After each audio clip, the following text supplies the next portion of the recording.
మనలో చాలామందికి ఈ అనుభవం ఉండే ఉంటుంది. కొన్ని ఇళ్లలోకి వెళ్ళగానే మనసుకు ఎంతో ప్రశాంతంగా, పాజిటివ్గా అనిపిస్తుంది. ఎందుకలా? దీని వెనక ఉన్న రహస్యమేంటి? ఈరోజు మనం దాని గురించే మాట్లాడుకోబోతున్నాం. అదే వాస్తుశాస్త్రం. మన ఇళ్లను సామరస్యంగా తీర్చిదిద్దే ఒక పురాతన భారతీయ నిర్మాణ కళ. అవును, ఒక ఇంట్లోకి అడుగుపెట్టగానే ఆ పాజిటివ్ వైబ్ వస్తుంది కదా, అది ఏదో అనుకోకుండా జరిగేది కాదంట. వాస్తుశాస్త్రం ప్రకారం ఆ అనుభూతిని మనం కావాలనే సృష్టించుకోవచ్చు. అదే దాని అసలు లక్ష్యం. డిజైన్ ద్వారా మన ఇంట్లో సామరస్యాన్ని తీసుకురావడం. సరే, ఈరోజు మనం ఏం తెలుసుకోబోతున్నామంటే, ముందుగా వాస్తు అంటే ఏంటి, దాని వెనుక ఉన్న ఆలోచనేంటో చూద్దాం. ఆ తర్వాత ఇంట్లోని మెట్లు, ఎలక్ట్రికల్స్, వాటి గురించి మాట్లాడుకుందాం. ఇంకా ఇంటికి చాలా ముఖ్యమైన వంటగది ఎలా ఉండాలి, ఒకవేళ వాస్తు ప్రకారం లేకపోతే ఏం చేయాలి అనే విషయాలు కూడా చూసేద్దాం.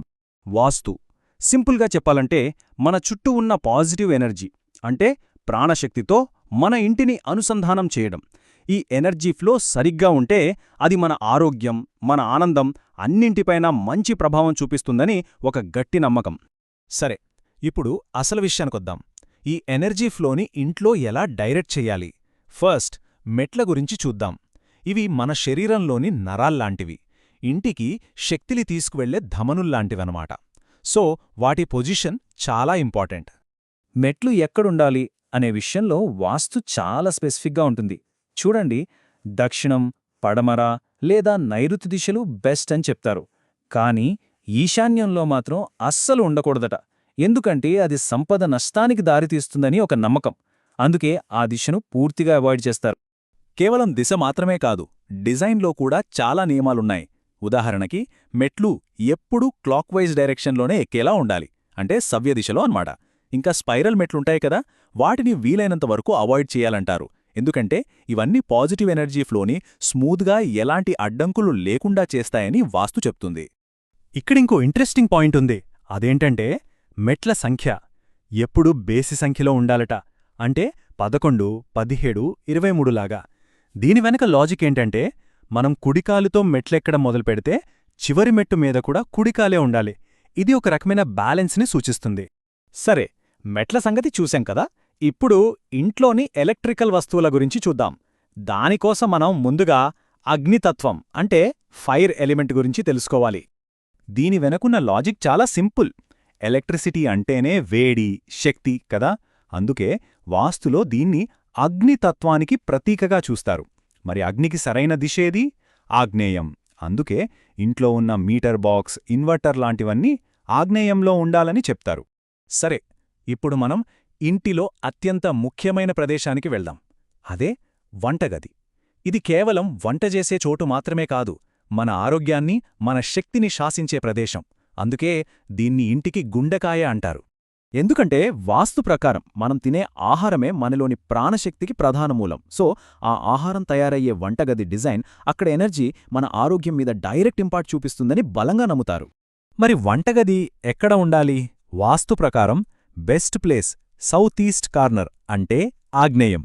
మళ్ళీ ఇక్కడ అదే లాజిక్. ఆగ్నేయం అగ్నిస్థానం. వంటకి కావలసింది కూడా అగ్ని కదా. ఒకవేళ అక్కడ కుదరకపోతే నార్త్ వెస్ట్, అంటే వాయువ్యం సెకండ్ బెస్ట్ ఆప్షన్. సరే, కిచెన్ ఎక్కడుండాలో తెలిసింది. ఇప్పుడు కిచెన్ లోపల వస్తువుల అమరిక ఎలా ఉండాలో చూద్దాం. వాస్తు ప్రకారం వంటగదిలో ఒక పర్ఫెక్ట్ వర్క్ ట్రయాంగిల్ ఉంటుంది. ఇందులో 3 ముఖ్యమైనవి. 1 స్టవ్, అంటే అగ్ని. దీన్ని కిచెన్లోని ఆగ్నేయమూలలో ఉంచాలి. 2 సింక్, అంటే నీరు.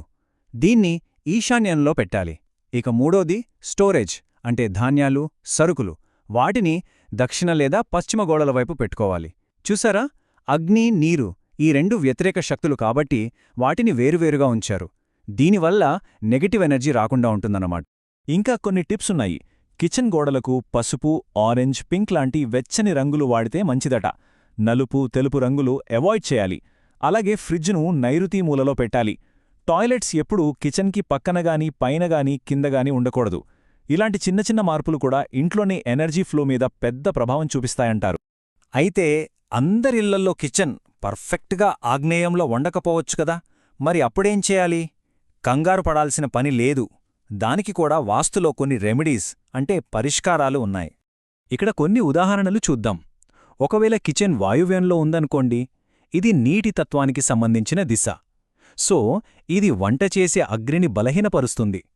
దీనికి రెమెడీ ఏంటంటే కిచెన్లో రంగురంగుల మసాలాలు, పచ్చళ్ళు కనిపించేలా పెట్టడం. దీనివల్ల అగ్నితత్వం బలపడుతుందట. అలాగే నైరుతిలో కిచెనుంటే వెచ్చని రంగులు వాడాలి. ఈశాన్యంలో ఉంటే చెక్క వస్తువులు తగ్గించి మెటల్, రాతి పాత్రలు వాడటం మంచిది. సో ఫైనల్గా మనం అర్థం చేసుకోవాల్సిందేంటంటే వాస్తు అంటే గుడ్డిగా ఫాలో అయ్యే కొన్ని రూల్స్ కాదు.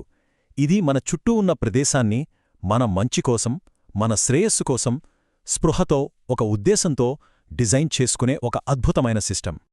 ఇప్పుడు ఈ విషయాలన్నీ విన్నాక మన సొంత ఇంటిని ఒక్కసారి చూసుకుంటే ఏ చిన్న మార్పు మన ఇంట్లోకి మరికొంత సామరస్యాన్ని తీసుకురాగలదో? అది ఇంట్లో గడియారం పెట్టే చోటు మార్చడమా, లేక గోడకొక కొత్త రంగు వేయడమా? ఒక్కసారి ఆలోచించండి.